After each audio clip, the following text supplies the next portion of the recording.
Welcome to our channel. నిరుద్యోగ అభ్యర్థులకి అఫీషియల్గా గవర్నమెంట్కి సంబంధించిన యూనివర్సిటీ ఉంది కదా, అందులో మనకి ఖాళీగా ఉన్నటువంటి భారీ సంఖ్యలో మల్టీటాస్కింగ్ స్టాఫ్ అలాగే క్లర్క్ ఉద్యోగాలకి సూపర్ నోటిఫికేషన్ అయితే వచ్చింది. మనకి చాలా ఎక్కువ సంఖ్యలో వేకెన్సీస్ అయితే ఉన్నాయి. అన్ని కేటగిరీ వారికి వేకెన్సీస్ ఉన్నాయి. మీరు జస్ట్ 10th పాస్ అయితే ఈ జాబ్కి అప్లై చేసుకోవచ్చు. ఎటువంటి ఎక్స్పీరియన్స్ అయితే అవసరం లేదు. చాలా అంటే చాలా తక్కువ కాంపిటీషన్తో మీరు గవర్నమెంట్ జాబ్ అయితే కొట్టవచ్చు. చాలా మంచి శాలరీ అయితే ప్రొవైడ్ చేస్తున్నారు. సో వీడియో అన్ని డీటెయిల్స్ క్లియర్గా ఎక్స్ప్లెయిన్ చేస్తాను. ఆ సెలక్షన్ ఎలా ఉంటుంది అంతా కూడా ఎక్స్ప్లెయిన్ చేస్తాను. ఒక చిన్న రిక్వెస్ట్, చాలామంది వీడియోని చూస్తున్నారు కానీ సబ్స్క్రైబ్ అయితే చేసుకోవడం లేదు. అలాగే లైక్ చేసుకోండి.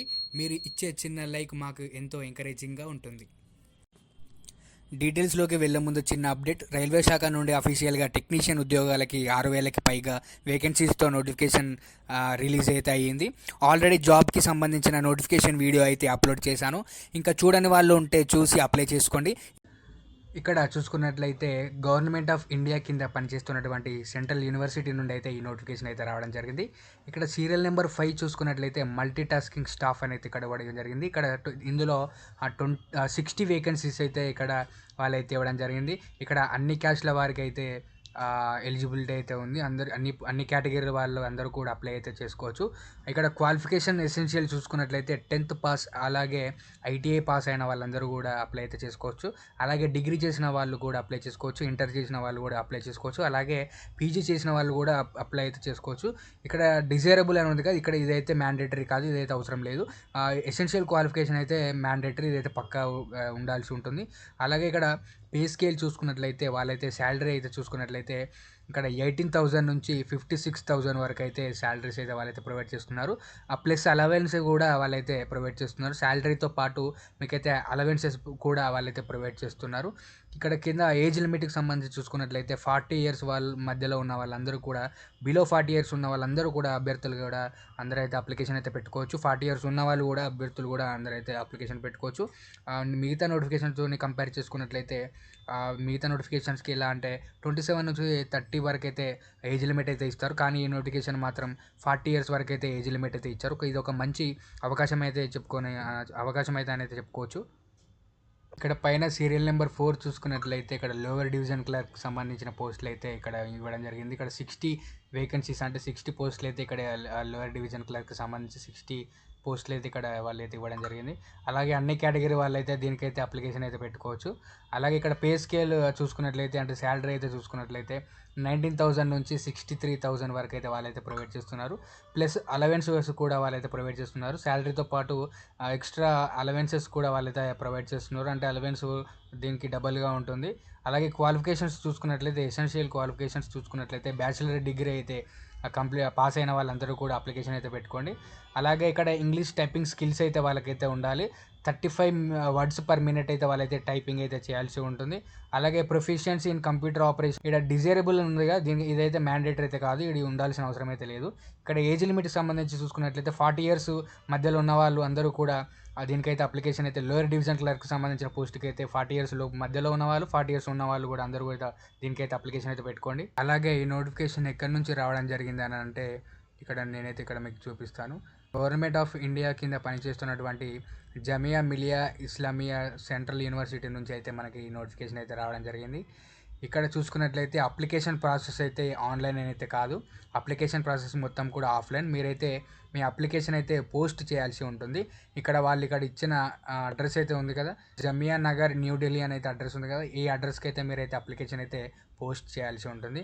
ఇంకా దానికి సంబంధించి ఇక్కడ నోటిఫికేషన్ సంబంధించి ఇక్కడ చూసుకున్నట్లయితే మీరు ఇక్కడ ఐటీఐ 10th చేసిన వాళ్ళందరికీ కూడా మల్టీ టాస్కింగ్ అయితే అప్లై చేసుకోవాలి. అలాగే డిగ్రీ క్వాలిఫికేషన్ ఉన్న వాళ్ళందరూ కూడా ఇక్కడ క్లర్క్కి సంబంధించిన పోస్టులకు అయితే మీరైతే అప్లై చేసుకోవచ్చు.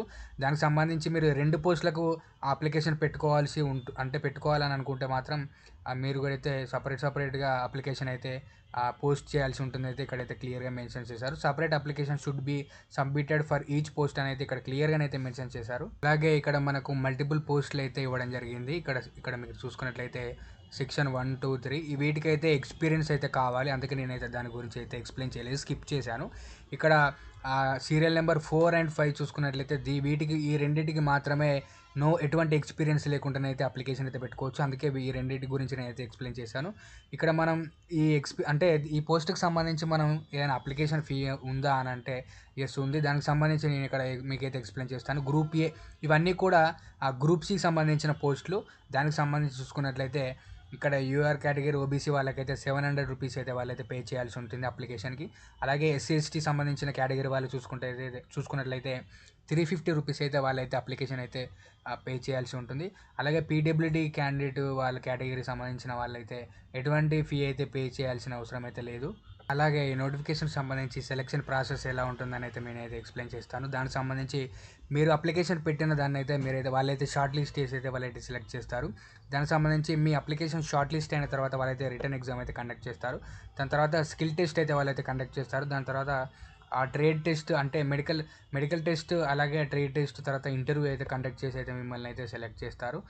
అలాగే చూసుకున్నట్లయితే ఇక్కడ ఫీ ఎలా మీరైతే అప్లై చేయాలి అని అయితే మీకు ఒక డౌట్ ఉంటుంది. అది కూడా నేనైతే మీకైతే ఎక్స్ప్లెయిన్ చేస్తాను. ఇక్కడ మనం కింద చూసుకున్నట్లయితే ఇక్కడ వాళ్ళ బ్యాంక్ డీటెయిల్స్ అయితే వాళ్ళైతే ఇవ్వడం జరిగింది. ఇక్కడ వాళ్ళు ఇచ్చిన బ్యాంక్ డీటెయిల్స్కి అయితే మీరైతే మనీ అయితే అప్లికేషన్ ఫీ అయితే పే చేయాల్సి ఉంటుంది. అలాగే మీకు ఏమైనా డౌట్స్ ఉంటే ఇక్కడ వాళ్ళైతే టోల్ ఫ్రీ నెంబర్ అయితే ఇవ్వడం జరిగింది. దానికి సంబంధించి మీరైతే ఏం డౌట్స్ ఉన్నా కూడా అయితే వాళ్ళని అయితే కాంటాక్ట్ కావచ్చు. పోస్ట్కి సంబంధించిన నోటిఫికేషన్ చూసుకున్నట్లయితే అదైతే మొత్తానికి ఢిల్లీలోనైతే ఇక్కడ వాళ్ళ పోస్టులు అయితే ఉండడం జరిగింది. అంటే మీకు మా ఢిల్లీలో ఎందుకు ఇవన్నీ మాకెందుకు ఎక్స్ప్లెయిన్ చేస్తున్నాం అని అంటే అందరూ కూడా అలానే అనుకొని నెగ్లెక్ట్ అయితే చేస్తారు. ఈ పోస్టులకు సంబంధించి కాంపిటీషన్ అయితే చాలా తక్కువగా ఉంటుంది. అందుకే నేనైతే మరీ మీకైతే ఎక్స్ప్లెయిన్ చేస్తున్నాను. ఇంట్రెస్ట్ ఉన్న వాళ్ళందరూ కూడా అప్లికేషన్ అయితే పెట్టుకుంది. ఇది ఒక ఫేమస్ సెంట్రల్ యూనివర్సిటీ. ఇది ఒక పెద్ద యూనివర్సిటీ. దీనికైతే మంచి పోస్ట్ అయితే వాళ్ళైతే ఇవ్వడం జరిగింది. శాలరీస్ కూడా మంచి శాలరీస్ అయితే వాళ్ళైతే ప్రొవైడ్ చేస్తున్నారు. ఇంట్రెస్ట్ ఉన్న వాళ్ళందరూ కూడా అప్లై అయితే చేసుకోండి. అందరికి కూడా ఆఫ్లైన్ అప్లికేషన్ అని అయితే నేనైతే చెప్పాను కదా, దానికి సంబంధించిన అప్లికేషన్ అయితే ఇది. దీనికి సంబంధించిన ఇది ఫామ్ అయితే అందరూ కూడా ఫిల్ చేయాల్సి ఉంటుంది. ఎటువంటి మిస్టేక్స్ అయితే చేయకండి. ఈ ఫామ్ అయితే మీరు ప్రింట్ తీసుకోవాల్సి ఉంటుంది. ఈ మొత్తం 5 పేజెస్ అయితే ఈ ఫామ్ అయితే ఉంది. ఇక్కడ చూసుకున్నట్లయితే ఇక్కడ ఈ బ్యాంకుకి సంబంధించిన డీటెయిల్స్ అయితే మీరు ఫిల్ చేయాల్సి ఉంటుంది. దానికి సంబంధించి డేట్ కూడా ఫిల్ చేయాల్సి ఉంటుంది. ఇక్కడ మీ పాస్పోర్ట్ సైజ్ ఫోటో అయితే అతికించాల్సి ఉంటుంది. ఇక్కడ ఫర్ ఆఫీస్ యూజ్ ఓన్లీ అని ఉందిగా, దీని అయితే మీరు అసలు కూడా ముట్టుకోవద్దు. ఇది వాళ్ళకి సంబంధించింది అయితే వాళ్ళు ఇక్కడైతే ఇవ్వడం జరిగింది. ఇక్కడైతే మీరు ఎటువంటిది అయితే ఏం ఫిల్ చేయకూడదు. ఇక్కడ కింద చూసుకున్నట్లయితే ఇంకా ఇవన్నీ కూడా మీరైతే జాగ్రత్తగా చూసి క్వాలిఫికేషన్ ఇవన్నీ జాగ్రత్తగా చూసి అయితే మీరైతే ఫిల్ చేయండి. ఫిల్ చేసి పోస్ట్కి అయితే చేయాల్సి ఉంటుంది. ఇంకా మీకు దీని గురించి ఏమైనా డౌట్స్ ఉన్నా కూడా ఎటువంటి డౌట్స్ ఉన్నా కూడా ఫామ్ గురించి అయినా కూడా నోటిఫికేషన్ సంబంధించి కూడా ఎటువంటి డౌట్స్ ఉన్నా కూడా కామెంట్ సెక్షన్లోనైతే తెలియజేయండి. నేనైతే రిప్లై ఇస్తాను. ఇంకా ఈ వీడియోని మీ ఫ్రెండ్స్కి కూడా షేర్ చేయండి. వాళ్ళకు మీరు అప్లికేషన్ మీరు పెట్టకపోకపోయినా కూడా మీ ఫ్రెండ్స్ అయితే అప్లికేషన్ చేసుకునే అవకాశం ఉంటుంది కాబట్టి వాళ్ళకైతే యూజ్ అవ్వడం జరుగుతుంది. కొత్తగా చూస్తున్న వాళ్ళందరూ కూడా ఛానల్ అయితే సబ్స్క్రైబ్ చేసుకోవడం మర్చిపోకండి. మరో వీడియోతో మళ్ళీ కలుద్దాం.